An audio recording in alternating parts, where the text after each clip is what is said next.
There could be something seriously wrong with me. I know, you're a werewolf! Arrgh! So here's the thing. If we're going to be taking a look at this thing in depth, you should know that this video does contain some discussion about events in the show that are considered statutory rape. So if that's something that triggers you, then I'm sorry to say you probably shouldn't watch this series.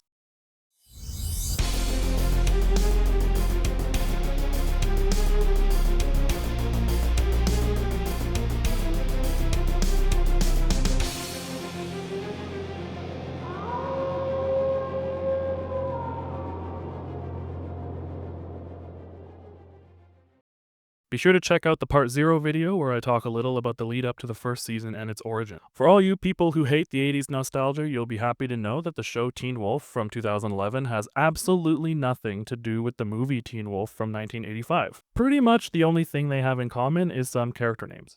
One of said characters is our main character, Scott McCall, played by Tyler Posey. Contrary to what Teen Wolf fanfiction would have you believe, Scott is actually the main character of the show, and most of the events, at least in this season, are centered on him. In the very first episode, he's woken up in the middle of the night by his best friend Stiles Stilinski, played by Dylan O'Brien, because Stiles heard that there's a missing dead body in the woods. Scott, as you might imagine, isn't interested in going to look for it, but Stiles is his best and only real friend, so he tags along with the shenanigans. In the woods, we learn that Scott and Stiles are on the lacrosse team, but that neither one of them is very good. Scott has asthma and Stiles just kind of sucks. Stiles gets caught in the woods by his dad, the sheriff, played by Lyndon Ashby, who you might recognize from Days of Our Lives or the Mortal Kombat movie from 1995. Scott doesn't get caught, so he starts to wander back to his house, only to get attacked by some kind of blurry black blob, lose his inhaler, and get bitten on the side. I'm convinced that getting bitten on the side is just an excuse for Tyler Posey to lift up his shirt and show off how surprisingly shredded he is under his sweater, but I digress. The next day at school, we meet Scott's lacrosse team nemesis, Jackson Whitmore, played by Colton Haynes. In typical douche fashion, he drives an expensive car and treats people like shit. Scott tells Stiles about being bitten in the woods, and we briefly meet this unnamed girl who seems to be friends with them but who will disappear completely without mention for the entire rest of the series. In English class, Scott hears the phone go off from outside and overhears a cute girl saying that she doesn't have a pen, and when she shows up in class, he offers her one. This is Allison Argent, played by Crystal Reed. Allison is later absorbed into the popular friend group by Lydia Martin, played by Holland Roden. Lydia is the girlfriend of Jackson and one of the most popular girls in school, who Stiles happens to have a crush on. At lacrosse practice, Scott vows to make first line of the team. For those of you who know nothing about lacrosse or sports in general, apparently first line is basically just the starting players of the game. My school never had enough kids to have more than one line, so this was a new concept to me at the time. Stiles watches from the sidelines as Scott blocks every goal and surprises pretty much everyone in viewing distance, including their coach, played by the comedian Orty Adams.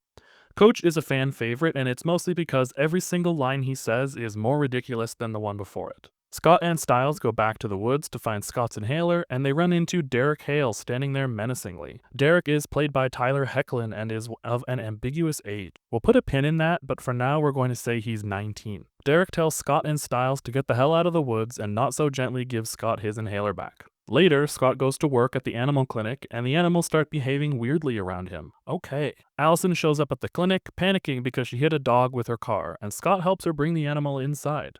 They flirt, and Scott asks her out to the party that Lydia is throwing later in the week. At school, Jackson gets angry at Scott and assumes he's on drugs, and vows that he's going to find out what Scott did to get so good at lacrosse. Stiles tries to tell Scott that he thinks he might have been right about being bitten by a wolf, but Scott is too focused on lacrosse and impressing Allison to pay attention. This will happen a lot, so get used to it. After an impressive practice, Scott officially makes first line. Yay! Stiles has officially gone full research mode and has come to the conclusion that Scott is a werewolf. Scott thinks he's joking, but when he goes to stop him, he has an uncontrollable burst of anger and slashes 3 lines into Stiles' chair with his 5 fingers. You make that make sense. Scott is about to head to the party when his mom Melissa, played by Melissa Ponzio, stops and has a chat with him. Melissa is the best mom in the series. I will not be accepting any disagreement about this. Scott and Allison go to the party, but because it's so close to the full moon, Scott has trouble controlling himself and ends up leaving when he sees Derek lurking. While Scott is off trying to control himself, Derek approaches Allison. Scott shifts into a werewolf for the first time, and he tells Stiles that he needs to go protect Allison from Derek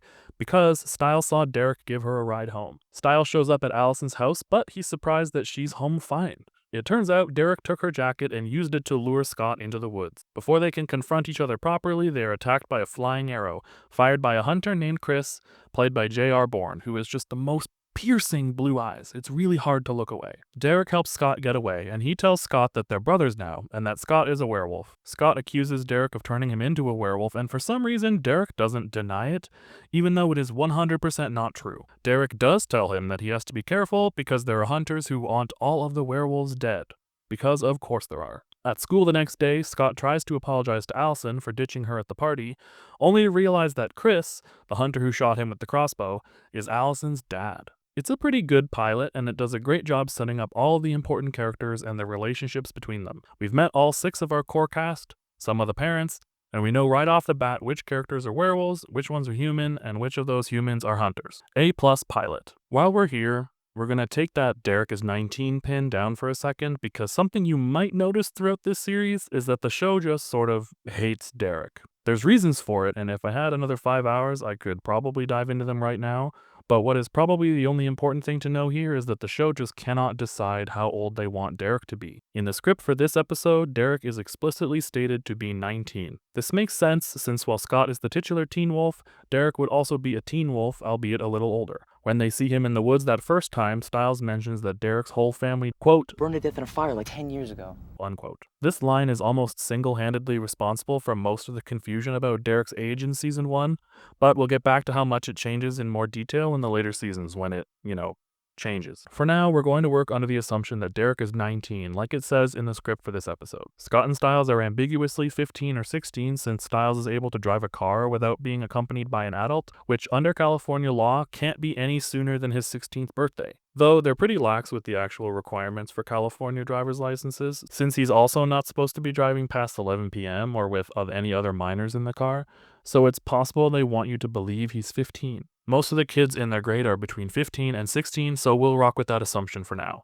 In the grand scheme of things, this is really not that important, but I'm just establishing the ages of these characters up front for reasons that will hopefully become clearer by the end of this video. In our next episode, Scott struggles to control himself at practice and accidentally hurts Jackson as Derek watches on, trying to break his record for how far apart he can keep his feet while standing. In the locker room, after almost killing Stiles, they both agree that Scott has to back out of the upcoming lacrosse game. Of course, the world is against him, and he quickly finds out that his mom is taking time off work to watch his game, Allison is planning to go to the game to support him, and the coach tells him that he can't back out if he wants to keep his position on first line. Stiles' dad is at the school informing the principal about the new curfew, and it gives Stiles the idea to go back into the woods to find the other half of the body. They are convinced that Derek killed the girl pretty much just based on vibes, and I mean, who can blame them? So far, all he's done is lurk and threaten. Scott goes to Derek's shell of a house in the woods and confronts him, and before he leaves, he sees that some of the dirt beside the house has been disturbed. Scott and Stiles come back later and dig it up,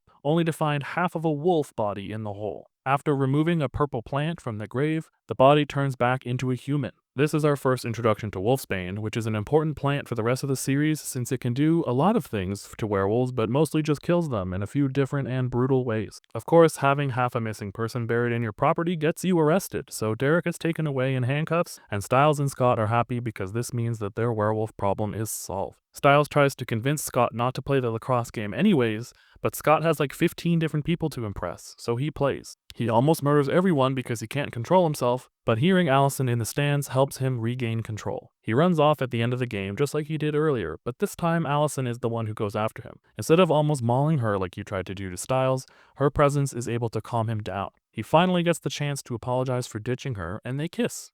Aww. Then Stiles tells Scott some bad news. They've identified the body as Derek's sister, Laura Hale, and since the evidence shows that she was killed by an animal, Derek has been released from holding. This is another pretty solid episode.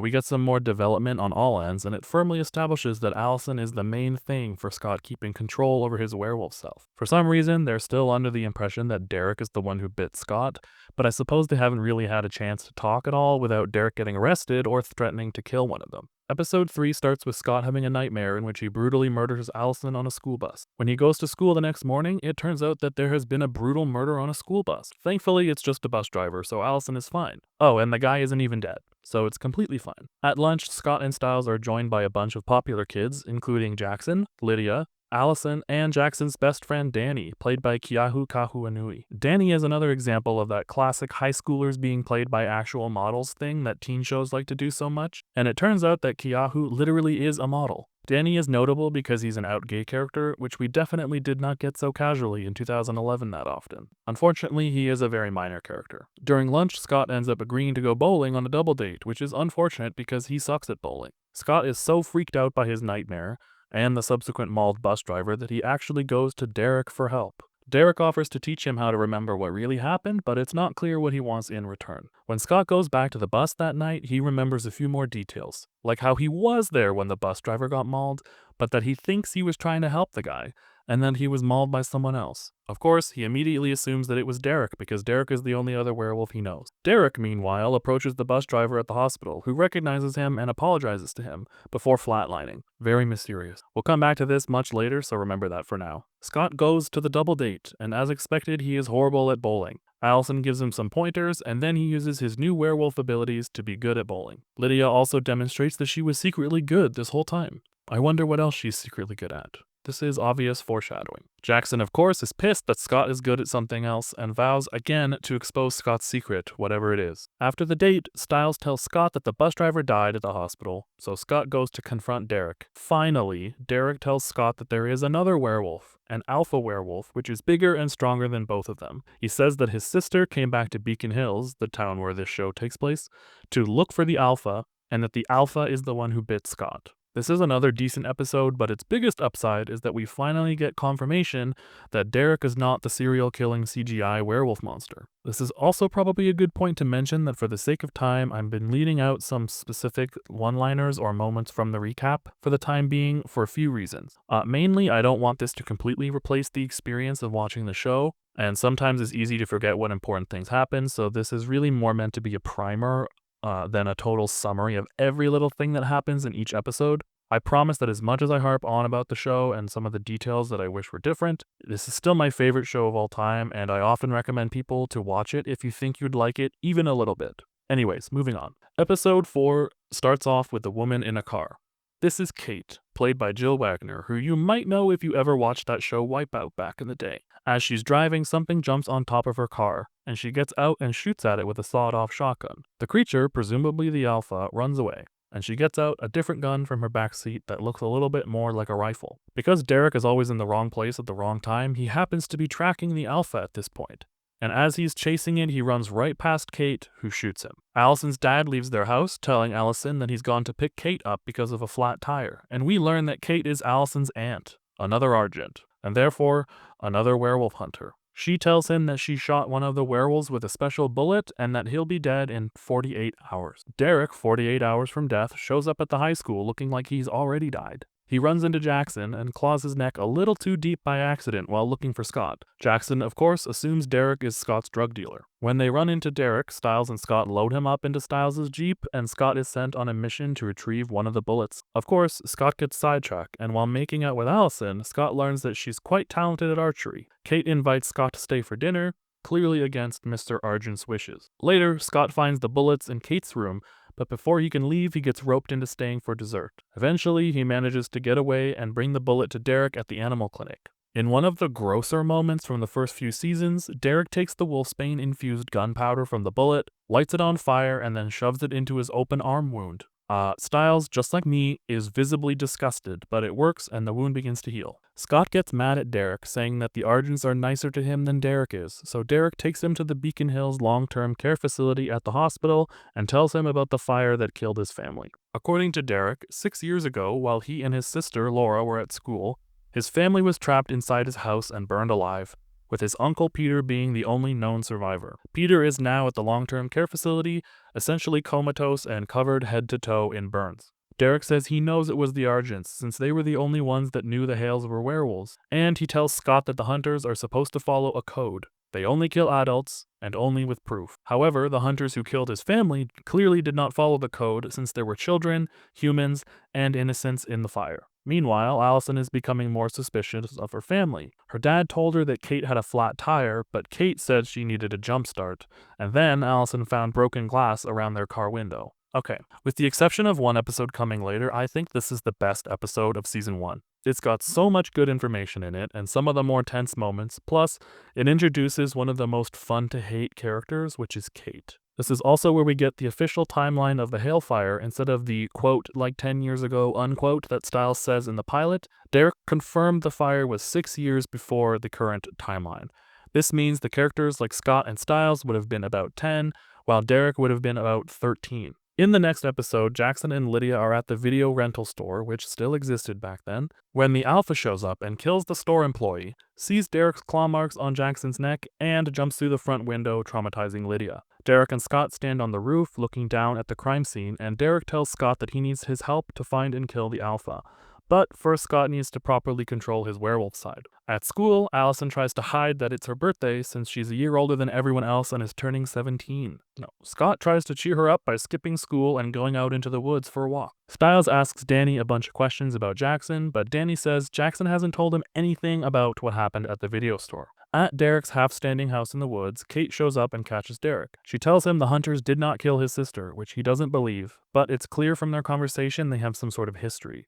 Kate suggests that they work together since obviously the Alpha killed his sister, but when she realizes that Derek doesn't know who the Alpha is, she turns on him and tries to kill him. He gets away, but he has some new information. That night is the parent-teacher conferences at the school, and because Scott is below a C in his classes, he's supposed to be there alongside his parent. Since he's in the woods with Allison, he gets a bunch of angry calls from his mom. Allison gets some calls from her parents too when they find out from one of her teachers that she wasn't in school. At the various other parent-teacher conferences, we learn that Lydia is very academically gifted, Jackson is adopted, and Stiles writes strange essays for economics class. In the parking lot after the conferences, a strange animal is on the loose, and Scott assumes it's a werewolf of some kind. Allison's dad shoots it with his giant gun, and it's revealed to be a mountain lion. From this point onward, people just kind of accept that all these killings so far were being done by a mountain lion. This is another pretty good episode, and we get some more hints that there might be something going on with Kate, more than we think. Also, I think that season 1 is the cutest we ever see Scott, mostly because of his mop hair, but also his smile. This season has so many moments of Scott just smiling so adorably, and you can really see what the casting team was thinking when they made him the lead. It's just so cute. In episode 6, Scott gets mad at Derek for being a bad werewolf teacher. Mostly because Derek tells him to stay away from Allison, but also because he scares the shit out of him in a parking garage. Meanwhile, Kate is leaving breadcrumbs for Allison to follow about their family history, including a story about one of the original werewolves, La Bête de Gévaudan, which she says is a story about their family back when they lived in France. Because Stiles doesn't trust Derek, he takes it upon himself to train Scott to control his werewolf abilities. So he hooks him up with a heart monitor and hits him with lacrosse balls to raise his heart rate. After a few too many hits, Stiles concludes that when Scott's heart rate goes up, he tends to shift into a werewolf. By the way, this version of the werewolf, where their face changes and their ears get pointy and stuff, is called the beta shift. They don't really tell you this explicitly, but they'll just kind of start calling it that later, so... While all this is happening, Jackson is having hallucinations because of the claw marks on his neck, and he gets more suspicious of Scott, while Derek goes to visit his Uncle Peter in the long-term care facility in an attempt to snap him out of his coma, as if that would work. When he leaves, his uncle tries to lift his finger a little bit, so maybe he might be getting better. In class, Scott gets yelled at by Coach, and Stiles notices his heart rate spiking. Right before it gets too high, he notices that Allison is able to calm Scott down again and concludes that Allison is the key to Scott's control. Later, they come to the conclusion that Scott's boss at the animal clinic must be the Alpha. The vet, Dr. Deaton, played by Seth Gilliam, is suspicious but not the Alpha, despite Derek beating the shit out of him and throwing him in his car. Scott decides to show Derek that Deaton isn't the Alpha by calling to the Alpha over the intercom at the school, so they break in and use the speakers to transmit a loud howl. When they go back outside, Derek berates them for their stupid plan, and when they realize Deaton is gone just before Derek gets stabbed in the back by the big CGI Alpha and thrown into a ditch, Scott and Stiles run into the school and barricade the door.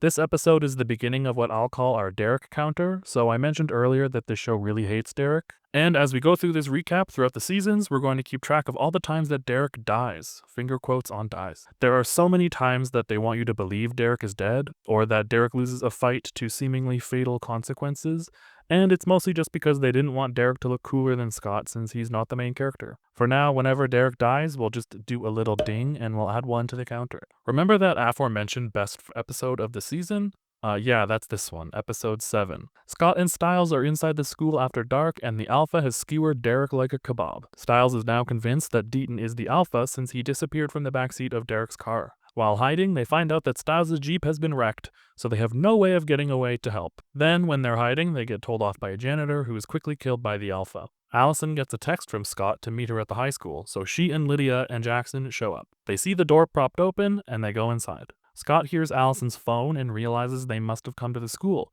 so they find each other by the entrance. Just as they all group up, the Alpha shows again, and they run into a classroom. Scott throws Derek under the proverbial bus and says that the thing chasing them is Derek, who is the one who's been killing everyone.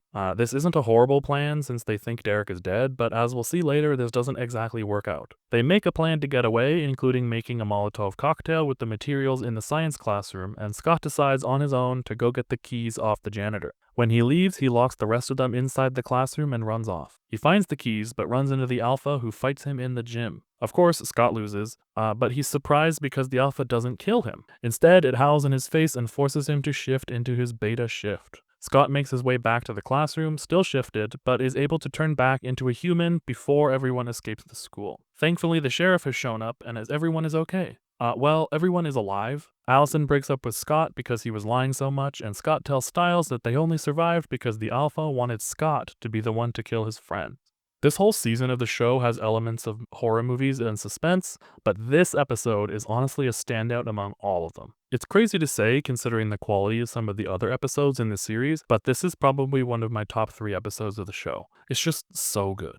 In episode 8, the full moon is approaching and Scott is not controlling his werewolf side very well. Styles takes him into the woods to get drunk and forget about Allison, but the alcohol has zero effect on him. What a bummer. 2 stereotypical drug dealer looking guys show up, but leave Scott and Styles alone after Scott gets growly at them. After Scott and Styles leave, the 2 guys are attacked and killed by the Alpha. Like the bus driver, we'll need to remember these guys for the big reveal later. At school, Scott is barred from being close to Allison, and he has more trouble controlling his werewolf tendencies. Of course, when everything seems to be going to shit, Scott gets promoted to co-captain, which pisses Jackson off even more. Plus, Styles is promoted to first line. All doped up on the full moon's energy, Scott uncharacteristically makes out with Lydia in the coach's office, which Styles immediately realizes when he comes back outside to practice, and Lydia's lipstick is all smudged. Meanwhile, Kate is trying to leave more breadcrumbs for Allison, and learns that Scott and Derek know each other, and that Scott said Derek was the killer at the school. Later in the episode, Kate starts making connections and trying to figure out who the werewolves are. She knows there's 1 alpha and 2 beta werewolves. The betas are the standard werewolves and the alpha is the big one. But she only knows that one of the betas is Derek. By the end of the episode, she starts to suspect that the second beta might be Styles, since they were seen together when Styles was driving him around in episode 4. Just before the full moon comes out fully, Styles handcuffs Scott to the radiator and gets angry at him for making out with Lydia. Scott, still doped up by the full moon, says some very hurtful things and brags about kissing her like Styles can't. While Styles is trying to ignore what he's saying, Scott breaks free and gets out the window. Scott, now completely out of control, tracks down Allison, who is talking to Jackson. Before he can attack, Derek, who is alive, tackles him off the car and knocks him back to his senses. Scott asks Derek if there is a cure to the werewolf thing, and Derek says that he isn't sure, but there might be one, to kill the alpha that bit you. Derek promises that if Scott helps him find the alpha, Derek will help him kill it. This is a complete lie, which we find out later, but Derek never had any intention of letting Scott kill the alpha. It's one of the least friendly things that Derek does, and it's entirely to serve his own agenda. In episode 9, Derek rescues the high school chemistry teacher, Mr. Harris, from the alpha. Mr. Harris recalls speaking to a woman with a distinct necklace, which Scott tells Derek is Allison's necklace. We, the audience, know that the necklace is only Allison's because her Aunt Kate gave it to her in a previous episode. At the doctor, Jackson gets his neck wounds looked at and learns that he's having hallucinations because of aconite poisoning, which is wolfsbane. I guess when Derek clawed him in the neck, the wolfsbane from the bullet transferred into Jackson's wounds. Also, fun fact, the doctor in this scene's name is Dr. Fenris, and he's played by Tyler Posey's real-life dad. He comes back way later in season 5, and he was in the special web series episode called A Search for the Cure. Anyway, Jackson connects all the dots from evidence he's been building up all season and concludes that Scott is a werewolf. He confirms it at school by talking to Scott from across the cafeteria and threatens to expose him to Allison unless he finds a way to make Jackson a werewolf too. Stiles invites Danny over to trace the texts from the night at the high school, which Allison received from Scott even though Scott didn't send them. After using Derek's shirtless body to encourage Danny to help, they learn that the texts were sent from the hospital from Scott's mom's computer. Allison shows up at the skeleton of the Hale House fire in the woods, followed by Kate. She confesses she felt weak at the high school and wants to feel stronger. Kate, finally laying down the last of her breadcrumbs, tells her that if she's patient, then she can be stronger. Scott tells Jackson that only the Alpha can change him, and tries to warn him about the hunters. Jackson immediately clocks that Allison's family are hunters because her last name means silver in French and silver kills werewolves. As a kid who grew up in Canada, I also knew this from the first episode, but I've been told it was a little surprising to casual viewers that didn't know, or who didn't spend their free time looking at the periodic table. At the hospital, Derek and Stiles get to the bottom of the texting situation, and learn that the Alpha is actually Derek's uncle Peter. Ooh. He has been shifting into the big CGI monster at night, and then back into his burned self during the day. As Peter, the Alpha, is about to kill Stiles, Derek comes in and rescues him. Of course, Derek then immediately loses the fight and reluctantly agrees to go with Peter since they're family. At a lacrosse game, Scott overhears the Argents talking about the scratches on Jackson's neck, and learns that if a werewolf's claws go deep enough, they can also turn someone into a werewolf, which makes Scott realize that they now think Jackson is the second beta. We're nearing the end of the season now, and the pieces are finally falling into place. The whodunit is over, and we know that Derek's Uncle Peter is the Alpha. But we still don't quite have all the pieces yet. Picking up right where episode 9 ended, episode 10 starts with Scott running into Peter and Derek in the locker room. Scott is understandably mad that Derek is siding with Peter since he killed Derek's sister, and refuses to join their pack. Peter shoves his claws into Scott's neck, which allows Scott to see some of his memories from the fire. This is later mentioned as something that alphas can do, but Derek kind of also did the same thing to Jackson by accident when he clawed him up in the neck when he had been shot by that bullet back in episode 4. Mr. Argent creepily confronts Jackson in an empty parking lot, but before he can do anything incriminating, Scott and Stiles show up in the Jeep and help him. This only makes Mr. Argent a little more suspicious, but they think they succeeded in throwing them off his trail. Allison hikes in the woods with Lydia, and she tells Lydia she's going to the formal with Jackson. And she knows about her betrayal. Remember, she broke girl code and made out with Scott. Before they leave the woods, Scott returns Allison's necklace to her, and it looks like they're starting to be on good terms again. Stiles sits down with his dad and learns that all of the victims thus far are connected to the Hale fire. The bus driver was an inspector, the video store clerk and the 2 guys from the woods were arsonists, etc. This is also why the guy in the hospital apologized to Derek when he showed up.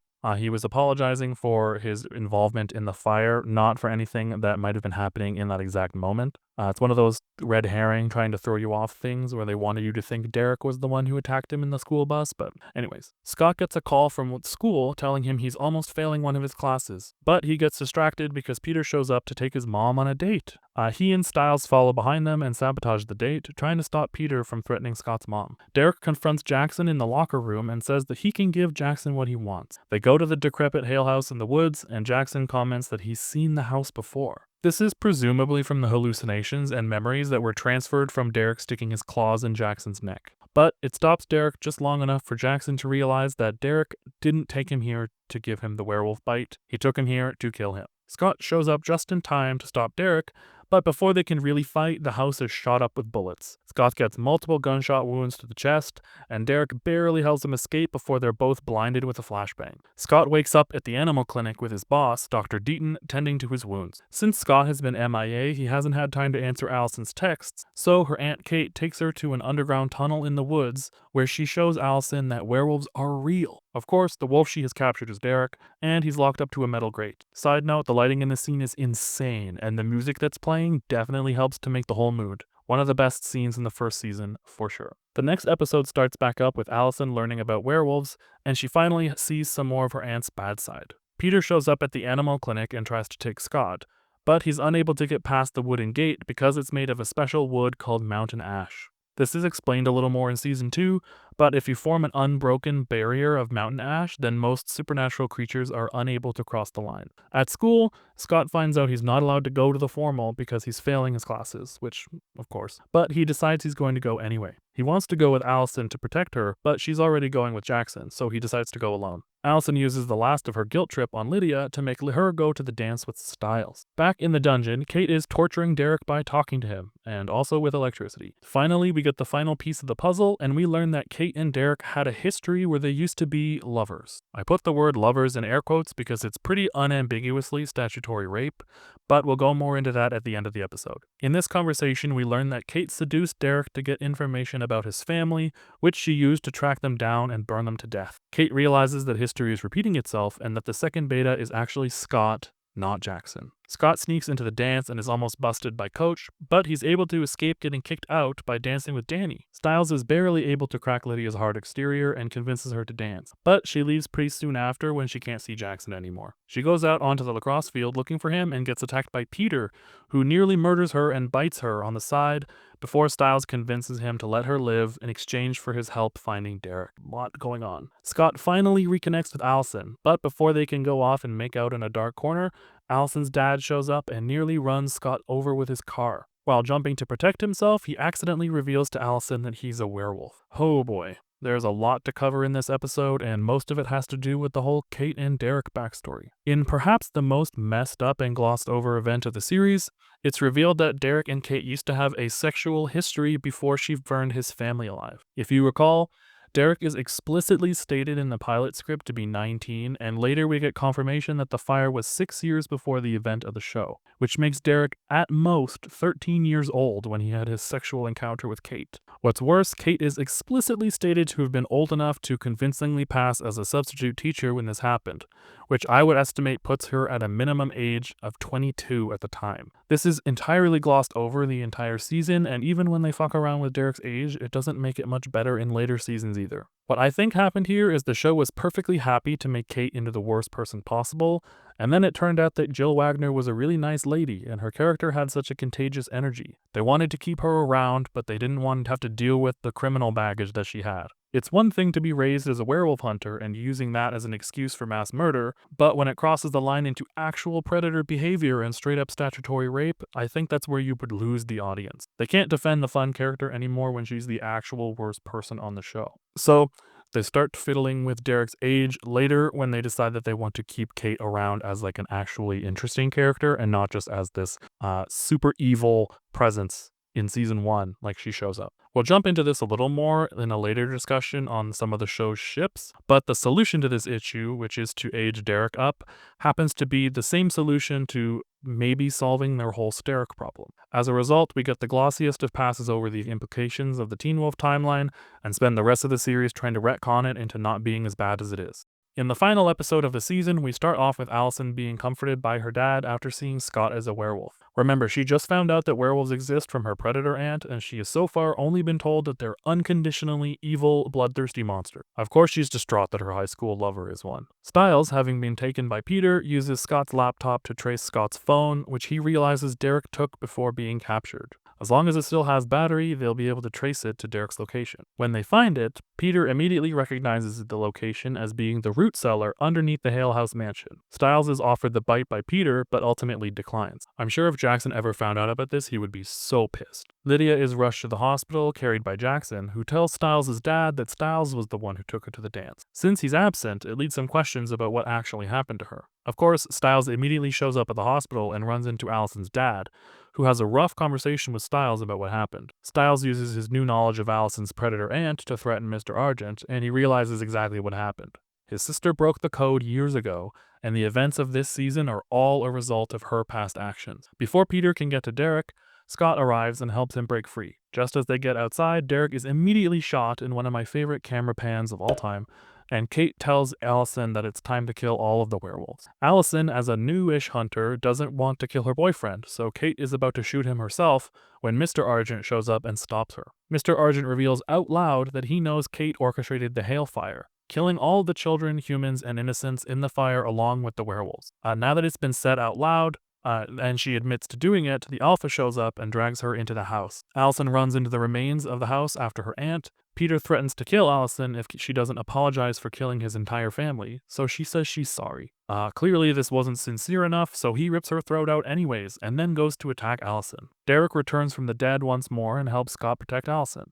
Before they can fully fight the Alpha, Styles and Jackson show up with some more makeshift Molotov cocktails, throwing one of them at the Alpha. He catches it without it exploding, but Allison shoots the flask in order for it to break and light the Alpha on fire. So this way, they're all involved in taking him down. As Peter falls to the ground, all burned and crispy again, Scott begs Derek to let him be the one to kill him, since he said it would cure him, but Derek just kills him anyway. The red from the Alpha's eyes transfers to Derek, and Derek declares himself the new Alpha. It fades out from there, but it's assumed that Mr. Argent just accepts all the murder he just witnessed in front of him as justified, seeing as Derek only killed Peter, who was out of control, and Peter was the one who killed everything else. Later, Styles and Scott go to the hospital to check on Lydia, who they see is definitely not a werewolf because her wounds are not healing the same way Scott's did. The question of what exactly is going on with Lydia is a recurring thread for the next 2 seasons, so we'll touch more on that in the later videos. There's a few other loose threads to tie up, like some newspapers that finally implicate Kate in the hailfire, and Jackson going back to Derek's house in the woods to ask him for the bite. We also get a little scene with Mr. and Mrs. Argent, where they reveal that more hunters are coming to town. Okay, all in all, the first season of Teen Wolf is pretty decent. A lot of people like to shit on it because it's really not as good as some of the later seasons, but if I had an official ranking of the Teen Wolf seasons, I think that season 1 comes in 4th. Not the absolute worst, but not the best. Compared to later seasons, there's way lower stakes, and it's the simplest season by far, with only werewolves and hunters to worry about. Still, they really improve on their formula from this point onward, and a lot of the biggest complaints I have get fixed later. Still can't fix the dumpster fire that is Kate's backstory or the timeline though. I think as we go through the seasons, I'll keep track of some things. As we already know, we have a total Derek dies counter of 2 for this first season, which isn't so bad, but still kind of wild that they want you to believe Derek died twice in just 12 episodes. But as you'll see, it only gets worse here from Derek, so that's fun. Looking at which characters we meet and how they're doing, all 6 of our core cast are alive and sticking around for the next season, which is nice. We'll put them here with a yellow bar to show that they're alive. All our parents at this point are also alive, save for Styles' mom, who we know has died before the series started, but all of the ones who are alive are still alive. As for side characters, we haven't had any deaths from our non-core characters, so we can go ahead and add ones like Danny here as safe. As for villains, we had our 2 main villains and both of them are resolved and dead by the end of the season. We'll put them as red for now. Anyone with ambiguous fate at this point we'll put as blue, and if this is the last time we see them, we'll put a little white X at the end here. Honorable mentions to some minor characters like Jennifer, who's Peter's nurse, the girl from the pilot who disappears and we pretty much never see again, that one teacher at the parent-teacher conference who seemed like a pretty cool lady, and the CGI mountain lion. All in all, I think there's pretty good stats for this season, considering the amount of murder and almost murder that this show has. As the seasons go on, we'll update this list to reflect any changes, and we'll add new characters as we need to. Before we move on to talk about some of the major ships, I want to talk a little bit about some notable characters on their own first. This show is really just about Scott, and unlike some people, I don't hate Scott. I don't think he's a bad friend, and I don't think he deserves nearly as much hate as he gets. It's really not his fault that he's just less interesting than his best friend. One of the biggest things you'll hear about Scott, especially from people who are ride or die for Styles, is that he's a bad friend. In this season, I don't think there are really any moments that Scott overlooks Styles that can be interpreted in good faith as moments that Scott deliberately ignored his friend. Does he hang up on him when trying to save Derek from the wolfsbane bullet? Yes, but he's also inside the Argent's house and dealing with multiple werewolf hunters while trying to put on a good face for his girlfriend's family. Does he drag his feet when it comes to following Styles into the woods? Yes, but it's not like Styles doesn't admit it was a stupid idea in the end either. The only time I can agree he was a bad friend was when he deliberately approached Lydia and made out with her, and even then he's under the influence of the full moon and losing control because he doesn't have Allison to use as his controlling device anymore. If Styles, the friend in question, is able to forgive him, I really don't think he's that bad of a friend.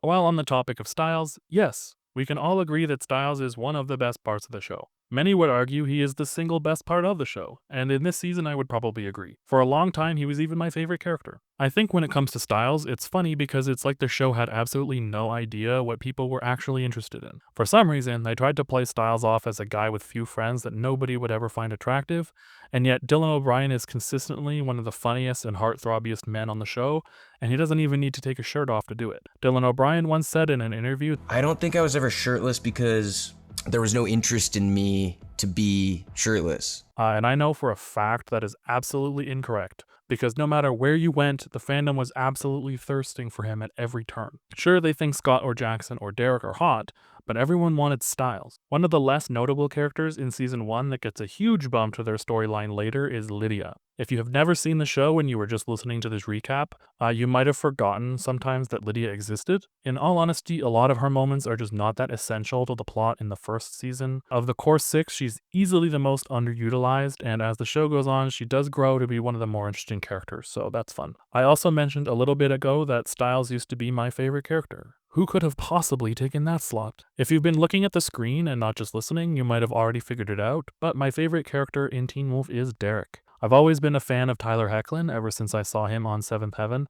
but combining him with a tragic backstory, piercing blue eyes, an incredible tattoo, and a talent to look good in every single thing he wears, there's really just no competition. Granted, I'd say about 40% of what I like about Derek comes from fandom and personal headcanons. Even in the actual series, I would argue that Derek is one of the most interesting characters, has the most depressing backstory, and some of the strongest character development. If we shift gears to our ship outlook, we can see some of the major ships that season 1 has. We'll take a look at some fan ships that are canon, some that aren't canon, and some that maybe aren't canon yet, but will be later. To start, we have our canon relationships. Scott and Allison is the big one, of course, since basically the entire season was about the two of them. It's very cute, I'll say that. The idea that the two of them have their first high school romance and they're just going to stick with that, it's very idealistic. Plus, they finish off the season together and resolve to stay together, which is a bonus point in my books. I know a lot of people like to dunk on them, and you wouldn't believe the amount of fanfiction that just outright villainizes one or both of them, but this is far from the worst relationship in the show, and I don't mind the two of them together in the slightest. Next up, there's Jackson and Lydia. I've always thought they were fine. I kind of get the feeling in season 1 that they're both sort of using each other for social status. And while they might actually like each other, they aren't a true love in a sense. They kind of break up in the middle of the season, and there's that whole part where Lydia makes out with Scott. But at the end of the season, Jackson is still there to carry her off the lacrosse field and to bring her to the hospital, which I thought was nice. I mean, there wasn't really any other option, but at least he did it. Next we have Derek and Kate. I'm sure it comes as no surprise, but this ship can burn in a fire like Derek's family. I do not care. I hate this so much. The fact that there are people out there who ship them together absolutely baffles me. It's like they never watched the show. And I'm not just saying that because Derek is my favorite character in the series, but this ship is objectively awful. Please ship anything else. There aren't any other major canon ships that are established in the first season, so I guess we can bring up Styles and Lydia here as well. It's fine. I'm probably a little biased because my main ship involves Styles and isn't canon, but I can see the seeds being planted for their relationship in this season, and it's fine. It's established that he's the only one who can see how smart she is under the facade she puts on, and when she takes the time to let her walls down, it looks like she actually enjoys her time with him, but he spends a lot of this season mooning over her when she shows no interest, so for now they're just fine, very neutral. There's a few major non-canon ships that spring up with season 1, and I've only really alluded to one of them so far, so I'm going to keep you in suspense for Sterek just a little longer, because I have so much to say about them, and I can't put it all in this section. For non-canon ships, there's Scott and Lydia, I guess. They have a respectable ship in the fandom, but in this season, they're sort of really only half non-canon because of that whole moment where they're making out in Coach's office. It seems like most people like them as friends, which I agree, but they definitely didn't do any of that this season, so if I was going to give them a score, it would be pretty low. Styles and Jackson is another one I've seen gain some traction. It's really more fanon than anything else. It's fine, I guess, but I always prefer the fan content where they're reluctant friends rather than anything romantic. There's also Styles and Peter, which is hugely popular even till today, and I think part of that sprung up because of their interactions in the last episode. I remember when the episode aired, people liked to theorize that Peter offered Styles the bite on his wrist rather than on the side like he did with Scott and Lydia because he was offering some sort of mating bite, which we know is not true in canon, but it was always an interesting theory. There's a sort of tension between them that I guess could be interpreted as sexual, but in my mind, it's a little too occupied with a different style ship to bother. A non-canon ship that I really like is Styles' dad and Scott's mom. I honestly don't think the two even interact in the first season, but it sort of seems like a no-brainer at first glance. Two best friends, one with a single mom and one with a single dad. Why not put them together? When they have more time to interact, they get more points from me, but for this first season, it's really more wishful thinking. And then there's the big one. As soon as I mentioned Teen Wolf ships, I imagine you were probably thinking about this one. Sterek is undoubtedly the biggest ship in all of Teen Wolf. I've heard many times from people who started watching the show that they thought it was canon because of how popular it is. They thought Styles was the main character, that Sterek was the main ship, and that so many aspects of fanfiction and other fan content were actually real. I could go on and on about Sterek for hours, and I'll probably make a dedicated video at some point breaking it down more in depth, but for now I'll just focus on some of the Season 1 stuff. Well, actually, Sterek sort of started before Season 1. If you watched my Part 0 video for this series, you might remember I mentioned Teen Wolf started its marketing run at Comic-Con in 2010. I've also mentioned a few times in this video that Season 1 had a core 6 cast members that made up the main characters. There were a handful of interviews with the 6 cast members. Scott, Allison, Lydia, Jackson, Styles, and Derek would talk about the upcoming show, and the interviewers would often ask questions and pair up the cast into couples. There's one interview I remember vividly, and if I can find it, I'll include the clip. But the interviewer asks the cast about their in-series couples, and Dylan O'Brien and Tyler Hoechlin joke about how that means their characters are also a couple. For the fandom, who hadn't even seen the show yet, it definitely created some expectations for the show. It doesn't help that the show is so homoerotic. There's lots of shirtless men, oftentimes they're shirtless and rubbing up against each other, and I think that in 2011 we were a lot less primed to see actual representation of gay relationships on TV. This was also peak Supernatural and Sherlock and Doctor Who fandom era, which all had major gay ships of their own, and that sort of lens to watch a show through carried through into Teen Wolf. A lot of people who were fans of one of those other shows became fans of Teen Wolf. I won't lie and say I don't ship them. I think it's pretty hard to have been active in the Teen Wolf fandom to the extent that I was and not ship them together. Most of the best fanfiction is Sterek, most of the best fan art is Sterek, or just Styles, or just Derek. If you wanted to interact with the really high quality content stuff, then it was probably Sterek. And of course, there were the occasional moments of fan service, much less so in Season 1 since they didn't have that reaction from fans to build off of yet and play with, since the season was completed before it really started its marketing run, but they're there. A bunch of moments from Episode 4, with Styles being tasked to help Derek with his bullet wound, are used even to this day as Sterek moments and jump-offs for fanfiction. Then there's that scene in Episode 9 when Styles uses Derek's hotness to convince Danny to help them. That's another big one. There's lots of little moments like that, and at the time the episodes aired, they were like crack to Sterek shippers. So much fan art, so much fanfiction, etc. There are a handful of things about Sterek that sort of raise an eyebrow, so to say. For example, it does not escape my notice, or anyone's notice, that Styles is underage and Derek is not. It's kind of grotesquely reminiscent of that whole Kate and Derek predator situation, though I would argue there is a pretty notable difference between a 13-year-old and a maybe 22-year-old, and a 16-year-old and a should-be 19-year-old. There are a bunch of common complaints people have about Sterek, but I'll save most of them for the dedicated video. For now, that's just the big one. Everywhere you go, people will talk about, well, they can't be together because of the age difference. It's like, that clearly has not stopped the fandom. If this is something you'd be interested in hearing, let me know and I'll definitely add that to the list of videos to start making. As far as ships go, there aren't really all that many more outside of crack ships or ships with minor characters, at least in Season 1. If I had to rank the ships based on how I feel about them in this season, it would probably look something like this. Of course, blending both canon and non-canon ships in here. There's also something special about the way that Teen Wolf's plot is structured, especially in these earlier seasons. When it comes to the villains and the way the whodunit plot is handled, it's so expertly done